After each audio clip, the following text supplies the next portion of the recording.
ஓவியா கிட்டேருந்து கற்றுக்கிறது அவ்வளோ இருக்குது. நாங்கள் யூஸ்வலாக பேசும்போதே அது மாதிரி தான் பேசிப்போம். எப்படி ஒருத்தங்களை ரெஸ்பெக்ட் பண்ணணும், யாருக்காகவும் செல்ஃபை சேஞ்ச் பண்ணிக்கூடாதுன்றது. இதெல்லாம் ஓவியா சொல்லும்போது நமக்கு இன்னும் ரியலைஸ் ஆக ஆரம்பிக்குது. அந்த பொண்ணு பண்ணி காட்டிகிட்ருக்கு. அவ்வளோ பியூராக இருந்தால் தான் பண்ண முடியும் ஹார்ட்டில். அவனுக்கு பிடிச்ச வரைக்கும் ஆக்சுவலாக அஜித் சார் பிடிக்கும். அவனுக்கு 2 பேருமே பிடிக்கும். ஆக்சுவலாக அஜித் சார், விஜய் சார் பிடிக்கும். பட் அஜித் சார் கொஞ்சம் அதிகமாக பிடிக்கும்னு நினைக்கிறேன் எனக்கு பொறுத்த வரைக்கும். சப்போஸ் ஆரவ்க்கு ஓவியா மேலே இன்ட்ரெஸ்ட் இருக்குன்னு உங்களுக்கு தெரிஞ்சதுன்னா அவங்க 2 பேரும் சேர்றது பற்றி என்ன நினைக்கிறீங்க? கண்டிப்பாக நல்லா தான் இருக்கும். ப்ராக்டிக்கலாக இவனுக்கு கொஞ்சம் எப்படின்னு தெரியல. எனக்கு தெரிஞ்ச வரைக்கும் அவங்க வீட்டில் அரேஞ்ச் மேரேஜ் தான். ஃபேன்ஸ் பார்த்தீங்கன்னா நிறைய பேஜஸ் பார்க்குறேன். நிறைய பேர் ப்ரொஃபைலாக வந்து யூஸ் பண்ணிட்டு இருக்காங்க. நம்ம ஃபேஸ்புக்கில் போட்ட டைம்லாம் யாரும் பெருசாக கண்டுக்கல. இப்போ தேடி தேடி வந்து என் ப்ரொஃபைல்லேருந்து எடுத்துகிட்டு போயிட்டுருக்காங்க, கேட்குறாங்க. சந்தோஷமாக இருக்குது.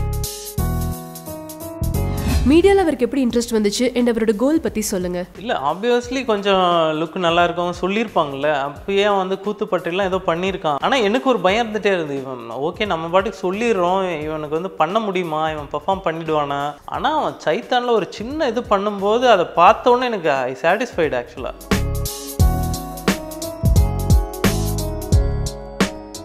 வணக்கம் இந்தியா கிளிட்ஸ் வியூவர்ஸ்க்கு.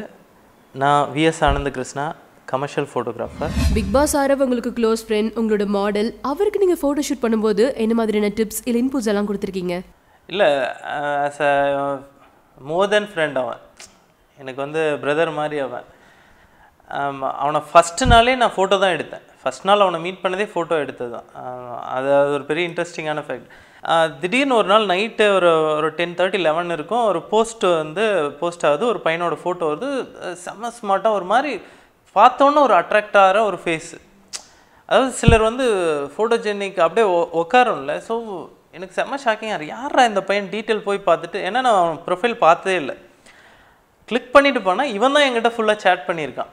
இது மாதிரி கற்றுக்கணும் பிரதர், நான் அசிஸ்டண்ட்டாக செய்யணும். நிறைய பேர் கேட்பாங்க. நான் சொல்லுவேன், ஏன்னா ஸ்டார்டிங்கே சொல்லி ஏதாவது ஓகே நான் வேணும்னா சொல்கிறேன்ப்பா அப்படின்னு சொல்லுவேன்.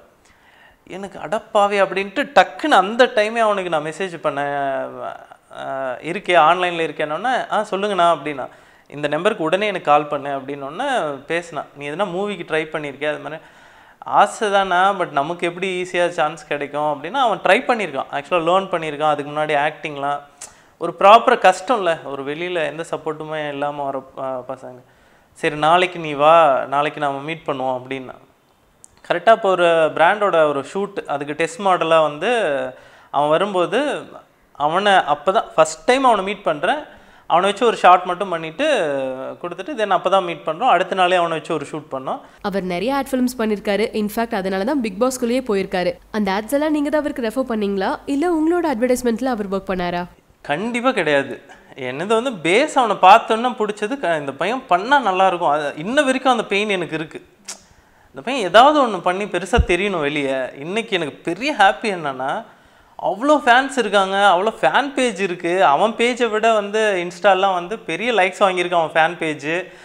நிறைய பேர் என்கிட்ட சேட் பண்ணி அவர் கூட பேசணும், இது மாதிரிலாம் கேட்கும்போது எனக்கு பயங்கர ப்ரௌடாக இருக்குது, ஹாப்பியாக இருக்குது. இதுதான் நான் வெயிட் பண்ணிகிட்டு இருந்தேன். நான் எப்பயுமே அவங்ககிட்ட ஜாலியாக கிண்டல் பண்ணிட்டு சொல்லுவேன், ஒரு நாள் பாரு நீ ஒரு விஷயம் நீ பண்ணி வெளியே வந்துட்டுனா கண்டிப்பாக நீ வேறு மாதிரி ரீச் இருக்கும் உங்ககிட்ட, நீ வெயிட் பண்ணு அப்படி பார்க்கலான்னா. அவன் வந்து பெருசாக அதை எடுத்துக்க மாட்டான். It's very normal down to தான் அவன். ஸோ அது மாதிரி தான். ஆரவோட ஃபேமிலி பற்றி சொல்லுங்கள். அப்பா அம்மா, ஒரு அக்கா ஒரு அண்ணா இருக்காங்க. அக்கா வந்து சென்னையில் தான் இருக்காங்க, அண்ணா வந்து திருச்சியில் இருக்கார். அவங்க எல்லாமே திருச்சியில். இப்போ வந்து அப்பா அம்மா வந்து நாகர்கோவிலில் இருக்காங்க. என்ன சொல்கிறது, எல்லாருமே அவங்க ஃபேமிலி ரொம்ப ஜெனூனாக இருக்கும். அவங்க அப்பா தான் இன்றைக்கி அவன் அப்படி இருக்கான்னா அவங்க ஃபேமிலி, அவங்க அம்மாவோட லவ் தான் அது காரணம். ஏன்னா நாங்கள் ஒரு டைம் போகும்போது கூட அவங்க நம்மளை ட்ரீட் பண்ணுற விதம் ஒரு செம்ம குவாலிட்டியாக இருக்கும். ஸோ அதுதான் இன்றைக்கி நம்ம பார்க்குறோம். அவங்களோட இதுதான் இன்றைக்கி அவனோட இது. அவங்களுக்கு என்னென்னா பட் இது மாதிரி மூவிலாம் வேணாம் அப்படின்னு யோசிச்சுட்டு இருந்தாங்க. பட் நான் சொன்னேன், இது மாதிரி பையன் வந்து நல்லா நாலேஜ் இருக்க பையன், தப்பே கிடையாது அவன் போய் பண்ணுறதில்ல. அவனுக்கு இருக்குது, அவன் பண்ணால் கண்டிப்பாக நல்லாயிருக்கும். ஸோ ஒரு சான்ஸ் பண்ணிவிட்டு மிஸ் பண்ண வேணாம் அப்படின்னும் போது இப்போ அவங்க அப்பா ஓகே. ஈவன் நேற்று கூட அவங்க அப்பா கிட்ட பேசினேன், அவர் வந்து ஹாப்பி. பையன் எல்லாருமே நல்லா இதாக பேசும்போது அவருக்கு ஹாப்பி. ஓவியா ஆரவ் எதிர்பார்க்குற மாதிரியான ஒரு பொண்ணா? இல்லை, ஆஸ் அ ஃப்ரெண்டாக உண்மையாக ஓவியாவை செம்ம என்ன சொல்கிறது, ஓவியா கிட்டேருந்து கற்றுக்கிறது அவ்வளோ இருக்குது. நிறைய விஷயத்த நான் பார்த்துட்ருக்கேன். நான் செம்ம ஷாக்கிங்கு, அப்பா இப்படி ஒரு கேரக்டர். ஏன்னா நாங்கள் யூஸ்வலாக பேசும்போதே அது மாதிரி தான் பேசிப்போம். அதுதான் அவன் அங்கே வெளிப்படுத்துகிறான். அவன் ஜென்ரலாக எப்படி ஒருத்தங்களை ரெஸ்பெக்ட் பண்ணணும், ரொம்ப நாங்களாம் ஃப்ரெண்டு அப்படி இப்படின்லாம் நிறைய அதுக்கான இல்லாமல் நம்ம என்ன வேலை அதை பண்ணிட்டுருவோம். யாருக்காகவும் செல்ஃபை சேஞ்ச் பண்ணிக்கூடாதுன்றது இதெல்லாம் ஓவியா சொல்லும்போது நமக்கு இன்னும் ரியலைஸ் ஆக ஆரம்பிக்குது. அந்த பொண்ணு பண்ணி காட்டிகிட்ருக்கு. சில தவறுகள் மேபி இதாக பண்ணியிருக்கலாம், மற்றபடி பியூராக இருக்குது, செம்ம குவாலிட்டி. அது இட்ஸ் நாட் ஈஸி இந்த உலகத்தில். It's not easy gossip. அது ஒரு பொண்ணு, அந்த பொண்ணு யாரை பற்றி அது தப்பாக போய் பின்னாடி பேசலை ஃபஸ்ட் திங். அதே மாதிரி ஒரு நைட்டு அந்த பொண்ணு டிஸ்டர்ப் பண்ணாங்க தூங்க விடாமல். அந்த பொண்ணு போயிட்டு அப்போ போய் எக்ஸ்பிளைன்லாம் பண்ணிக்கல, என்னை இது மாதிரி டிஸ்டர்ப் பண்ணாங்க, உட்காந்து வந்து என்னை இது மாதிரி அதனால நான் எனக்கு கோவம் வந்துட்டு அதெல்லாம் பண்ணல, எனக்கு இப்போ எடுக்கணும், ரெஸ்ட் எடுக்கணும். ஸோ அதுவே பெரிய குவாலிட்டிங்க. ஒரு எதிரியை வந்து திரும்ப உடனே போய் பேசணுன்றது உண்மையாக என்னையெல்லாம் கேட்டலாம் பண்ணணுனாலே யோசிக்கிறேன் நான். ஓகே, உடனே அவங்ககிட்ட போயிட்டு பேசுகிறதெல்லாம் வந்து அவ்வளோ பியூராக இருந்தால் தான் பண்ண முடியும் ஹார்ட்டில். ஆரவோட ஃபேவரட் ஹீரோ ஹீரோயின்ஸ் யாருன்னு தெரியுமா? அவனுக்கு பிடிச்ச வரைக்கும் ஆக்சுவலாக அஜித் சார் பிடிக்கும் அவனுக்கு. அஜித் ரெண்டு பேருமே பிடிக்கும். ஆக்சுவலாக அஜித் சார், விஜய் சார் பிடிக்கும். பட் அஜித் சார் கொஞ்சம் அதிகமாக பிடிக்கும்னு நினைக்கிறேன் எனக்கு பொறுத்த வரைக்கும். ஹீரோயினில் பொறுத்த வரைக்கும் தெரியல. ஹீரோயின்லாம் ஜென்ரலாக நாங்கள் ஹீரோயின்னு யாரையுமே ஃபிக்ஸ் பண்ணதில்லை. பட் பேசும்போது அஜித் அவனுக்கு பிடிக்கும்னு தெரியும் எனக்கு. ஆரவ் ரொம்ப ஃப்ராங்க், ஸ்ட்ரெயிட் ஃபார்வர்ட்னு நீங்கள் சொல்கிறீங்க. ஆனால் இனிஷியலாக ஓவியா கூட மிங்கிள் ஆகும்போது மைக் இருக்குது, கேமரா இருக்குது, மெதுவாக பேசு, ரியாக்ட் பண்ணாத, இப்படியெல்லாம் சொல்லியிருக்காரு. பட் அவருக்கும் இன்ட்ரெஸ்ட் இருந்த மாதிரி தெரிஞ்சுதே. இல்லை, ஆக்சுவலாக உண்மை என்னென்னா அவன் என்னென்னா ஹர்ட் பண்ணக்கூடாதுன்னு நினைப்பான். நான் ஓவியா மேலேயும் தப்புன்னு சொல்ல மாட்டேன். ஓவியா உண்மையாக பேசுது. ஏன்னா அங்கே பார்க்கும்போதே உண்மையாக என்னென்னா ஆரோவோட அவுட்லுக்கோ ஒன்லி அவன் இப்படி இருக்கான் அப்படின்றதுக்காக அந்த பொண்ணு சொல்லலை. ஏன்னா அது மாதிரி கேரக்டர் அந்த பொண்ணும் இல்லை, அது தெரிஞ்சிடுச்சு நமக்கு. ஸோ அவனை வந்து அவனோட கேரக்டரும் பிடிச்சி தான் சொல்லிச்சு. ஸோ ஒருத்தங்க அப்படி சொல்லும்போது இல்லை என்னை ஒதுக்கி போவான்னு சொன்னால் இன்னும் என்ன சொல்லுவாங்க, ஹெட் வெயிட்டுன்னு சொல்லுவாங்க. இப்போ அவன் என்ன பண்ணாலும் தப்பாக இருக்குது, அதுதான் எனக்கு ஃபீல் ஆகுது. அவன் சம்டைம் அவன் கஷ்டப்படுறது எனக்கு ஃபீல் ஆகுது. ஸோ வேணான்னு சொல்ல முடியாது, ஒதுக்கி அதை அவன் பண்ணான். செகண்ட் வீக் என்னாச்சு, தப்பாச்சு. ஸோ அங்கே எல்லாரையுமே நம்பினான் அவன். அதுவே அவனுக்கு சில தப்பாகவும் நடந்தது. ஆனால் அவன் கரெக்டாக இருக்கான். அவன் செகண்ட் வீக் அவன் பண்ணது கூட ஜாலியாக அவன் நல்லா நோட் பண்ணிங்கன்னா அவன் ஈவன் ஓவியாவை காசிப் பண்ணான் அப்படின்ற மாதிரி சொன்னது கூட அவன் எதுவுமே தப்பான ஒரு வார்த்தை கூட சொல்லலை. மற்றவங்க மேபி தப்பாக பேசியிருந்தா கூட அது லூஸுன்னா இப்போ நானே என்னோடய ஃப்ரெண்ட்ஸுங்கெலாம் வந்து ரொம்ப பிடிக்கிறேன்னா அவங்க லூஸுன்னு தான் சொல்லுவோம். ஓகே, அந்த ஒரு பாயிண்ட் ஆஃப் வியூவில் தான் சொன்னான். அவன் ஆக்சுவலாக சொல்லக்கூட விடல, தப்பாக சொல்கிறவங்கள கூட இல்லைக்கா அது லூஸுக்கா அப்படி தான் சொன்னான் அவன். ஸோ அவன் வந்து கெட்டது பண்ணுறாங்கன்னா அதை பற்றி பேசுகிறான். ஏன்னா மூஞ்சில் பேசினா அவங்க வருத்தப்படுவாங்கன்ற அதை பற்றி பேசி தானே ஆகணும். அவன் பேசுனதுனால தான் இன்றைக்கி அவ்வளோ சப்போர்ட்டாக இருந்தது ஓவியாவுக்கு. அது ஜூலியோ ஆரவ் மேலே இன்ட்ரெஸ்ட் இருக்குங்கிறத ஓப்பனாகவே எக்ஸ்பிரஸ் பண்ணாங்க. அவர் சொல்லியிருக்கலாம்ல இதெல்லாம் ஒத்து வராது, இந்த ஐடியாலெலாம் பேசாத அப்படின்னு. இல்லை, அதுதான் அவன் ஆக்ஷன்லேயே காட்டிட்டான். அவன் பெருசாக அட்டாச்மெண்ட்லேயே அதுக்கப்புறம் போகல அந்த பொண்ணுக்கிட்ட. அவன் யதார்த்தமாக பழகினான். இப்போ என்னென்னா நம்ம என்ன பண்ணுறோன்னா ஒரு பொண்ணுன்றதுனால உடனே அங்கே கனெக்ட் பண்ண பார்க்குறோம். அவன் மேக்ஸிமம் இருந்து சக்தி கூடயும் காயத்ரி அக்கான்னு அங்கேயும் இருந்தான். இவங்க ரெண்டு பேரோட தான் மேக்ஸிமம் இருந்தான். அப்போ அதை என்ன ரிலேஷன்ஷிப்னு நம்ம சொல்லிவிடுவோம். அதை நம்ம நோட்டே பண்ணுறதில்ல. சக்தியை வந்து உண்மையான பிரதர் மாதிரி தான் சக்தியும் அப்படி தான் பார்த்துட்டு இருந்தார், இவங்களும் அப்படி தான் பார்த்துட்டு இருந்தாங்க. ஸோ இவங்களோட எப்போயாவது போய் பேசினேன். ஏன்னா இந்த கனெக்ட் வந்து பார்க்குறதுக்கு நல்லா இருக்குன்னு எல்லாருமே அதை வந்து ஃபிக்ஸ் பண்ண பார்க்குறோம். எல்லாருக்கும் அதுதானே. இப்போ அவன் நல்லா இருக்கான், இங்கே ஒரு மாடல்னும் போது உடனே அப்ளை பண்ண பார்க்குறோம். அவன் ரெஸ்பெக்ட் பண்ணி சொன்னான், ஜெனுவனாக இந்த பொண்ணு பண்ணுது நல்லா. அதனால செகண்ட் வீக் என்ன சொன்னால் ரைஸாக நல்லா இது அவன் கரெக்டாக தாங்க சொல்லிட்டு வரான். நம்ம வந்து அப்படியே ஃபிக்ஸ் பண்ணுறோம், அதுதான் பிரச்சனை. பிக் பாஸ் வீட்டில் தனித்தனியாக ஒவ்வொருத்தருக்குன்னு ஒரு கேங் இருக்குது. இன்ஃபேக்ட் கொஞ்ச நாளைக்கு முன்னாடி ஆரவும் காயத்ரி சக்தி கேங்கில் தான் இருந்தார். எல்லாருக்கிட்டையும் அவர் ஒரே மாதிரி மிங்கிள் ஆகலாம்ல? இல்லை, அதை ஈக்குவலாக தான் பண்ணிகிட்ருக்கான். யாரையும் கார்னர் பண்ணதில் அவன் இது வரைக்கும் சப்போர்ட்டே பண்ணதில்லை. ஈவன் ரீசெண்டாக அவன் பேசுனதில் வந்து அதான் அதை புரியறதுக்கே டைம் எடுத்தது இல்லை. இப்போ செகண்ட் வீக்கில் புரியல. இவங்களாம் இப்போ காயத்ரி மேடம் அவன் வந்து ரெஸ்பெக்ட் பண்ணால், இப்போ மற்றவங்களை எல்லாமே ரெஸ்பெக்ட் பண்ணுறான். அவன் தப்பே கிடையாது அதில். ஆனால் நம்ம ரெஸ்பெக்ட் பண்ணுறவங்க உண்மையாகவே நமக்கு வந்து நல்ல எல்லாத்தையுமே அவங்க கேட்கல. அவங்க என்ன பேசிகிட்டு இருக்காங்கன்னு அவனுக்கு கண்டிப்பாக தெரியாது. பின்னாடி இவங்க காசிப் பண்ணுற எல்லா விஷயத்துலையும் அவங்க கிடையவே கிடையாது. நான் அதை நோட் பண்ணிகிட்டே இருக்கேன். சில விஷயத்தில் இருந்தாலும் அந்த இடத்துல தப்புன்னு படுதுன்னா அவன் எஸ்கேப் ஆயிடுறான். அதையும் நான் பார்த்துட்ருக்கேன். ஸோ அதனால வந்து கேங்கில் தான் இருந்தாகணும். அவன் எல்லாத்தோடையும் பேசிட்டு தான் இருக்கான் எனக்கு தெரிஞ்சு. ஈவன் ஜூலி அது மாதிரி பண்ணிட்டு தப்பு பண்ணிட்ட கூட அவன் தான் போய் கூப்பிட்டுட்டு இருந்தான். ஆரவ் காயத்ரி தன்னை ட்ரீட் பண்ண விஷயத்துல கொஞ்சம் அப்செட் ஆயிட்டாரு. இன்ஃபேக்ட் அவர் சொல்லி கூட காமிச்சாரு, நான் அவங்கள சொந்த அக்காவா தான் நினைச்சேன், பட் அவங்க என்ன புரிஞ்சுக்கல அப்படின்னு. அந்த ஒரு எமோஷனை நீங்க எப்படி பாக்குறீங்க? இல்லை, அன்னைக்கு வந்து எல்லாருக்கும் ஃபர்ஸ்ட் திங், எல்லாருக்கும் ஒரு சூழ்நிலை, அவங்க என்ன இதில் இருக்காங்க, என்ன இதில் மாட்டிட்டு இருக்காங்க, எல்லாருக்கும் அவங்க ஒரு வே ஆஃப் லைஃப் வாழ்ந்துருப்பாங்க. அது டோட்டலாக ஆப்போசிட்ன்றதுனால அப்செட் ஆகிருக்கலாம். ஸோ அவங்கள டோட்டலாக நம்ம குற்றமும் சொல்ல முடியாது. பட் இவனோட ஸ்டேஜ் அவன் உண்மையாக இருந்தான். அவன் வந்து யாரையும் ஹர்ட் பண்ணக்கூடாதுன்றதுல பயங்கர ஃபோக்கஸாகவே இருந்தான். எனக்கு அன்னைக்கு வந்து ரொம்ப ஹர்ட் ஆகிட்டேன் நான்.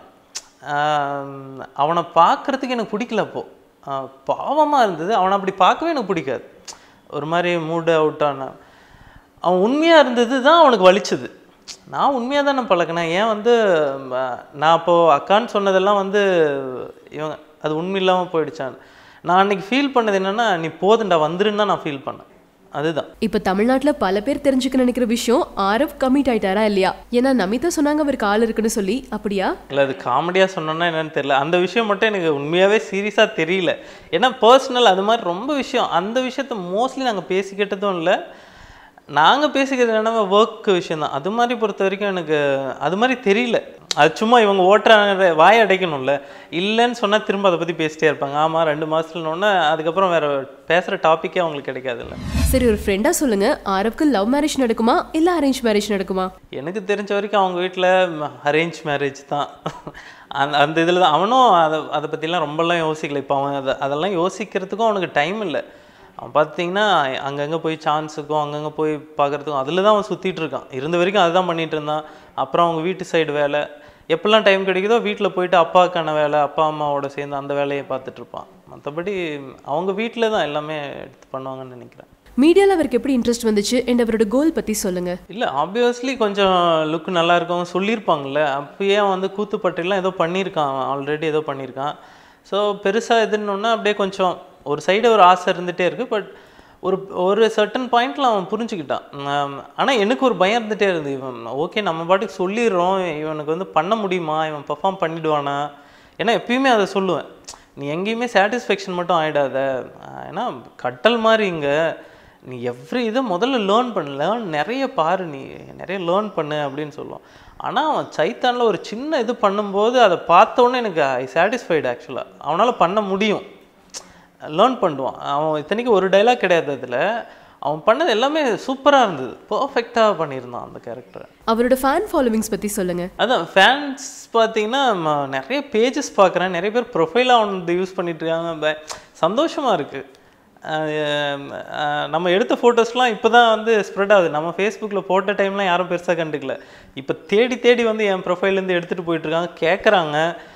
சில கேர்ள்ஸ் எல்லாம் சேட் பண்ணி அவர் வந்த பின்னாடி சொல்லுங்கள், இது மாதிரி நான் பிக் ஃபேனுன்னு சொல்லுங்கள், நான் அவர்கிட்ட எப்படியாவது பேச வைக்கணும். நான் வந்து சிலர்கிட்ட வந்து கொஞ்சம் ஹார்ஷாக கூட சொல்லியிருக்கேன், கொஞ்சம் இப்போ விடுங்க, அவன் ஒர்க் பண்ணட்டும். இது அவன் ஆக்சுவலாக ஹார்ட் ஒர்க், அவன் இதுக்கெல்லாம் வந்து அவனுக்கு டைமே இருக்காதுன்னு நினைக்கிறேன் வந்தானா. ஸோ அப்படியெல்லாம் சொல்லியிருக்கேன். ஹாப்பி ஒரு சைடு. ஆரவ் பிக் பாஸ் வீட்டிலேருந்து வெளியே வந்த உடனே அவர்கிட்ட என்ன சொல்லணும், இல்லை எங்கே கூட்டிகிட்டு போகணும்னு நினைக்கிறீங்க? முதல்ல அவன் கூட ஸ்பெண்ட் பண்ணணும். சம்டைம் அவனை மிஸ் பண்ணுறேன் இப்போது. அதுதான் இருக்கும். இதாதமாக இதெல்லாம் விட்டுட்டு முதல்ல ஸ்பெண்ட் பண்ணால் நல்லா அப்ரிஷியேட் பண்ணோம் அவனை. பெரிய ப்ரௌடாக இருக்குது அவன் பண்ணுற விஷயங்கள். அவனோட இது வந்து இன்றைக்கி எல்லாருக்கும் தெரியுதுன்றது வந்து not only look, not only இதில் அவனோட கேரக்டர் வெளியே தெரியுதுன்றது வந்து இன்னும் பெரிய சப்போர்ட் அவனுக்கு, பீப்புளோட சப்போர்ட். அது சப்போஸ் ஆரவ்க்கு ஓவியா மேலே இன்ட்ரெஸ்ட் இருக்குன்னு உங்களுக்கு தெரிஞ்சதுன்னா அவங்க 2 பேரும் சேர்றதை பற்றி என்ன நினைக்கிறீங்க? கண்டிப்பாக நல்ல, அதுக்காக நான் வந்து அப்படி சொல்லிட முடியாது. பட் சான்ஸ் வெரி லெஸ் தான் நினைக்கிறேன் நான். பட் கண்டிப்பாக நல்லா தான் இருக்கும், தப்புன்னு சொல்ல.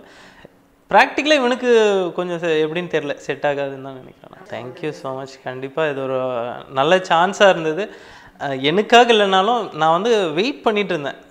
அட்லீஸ்ட் ஆரோவுக்காக என்னைக்காவது அவனுக்கு ஒரு நல்ல சூழ்நிலை, அது வந்து என் மூலமாக ஏதோ ஒரு சின்ன ஒரு வியூவாக இருக்க ரொம்ப ஹாப்பி. நான் அவனுக்காக பேசுகிறதில்ல, எப்பயுமே நான் ஹாப்பி. ரொம்ப தேங்க்ஸ். அவனுக்காக நீங்களாம் சப்போர்ட் பண்ணுறது ரொம்ப தேங்க்ஸ்.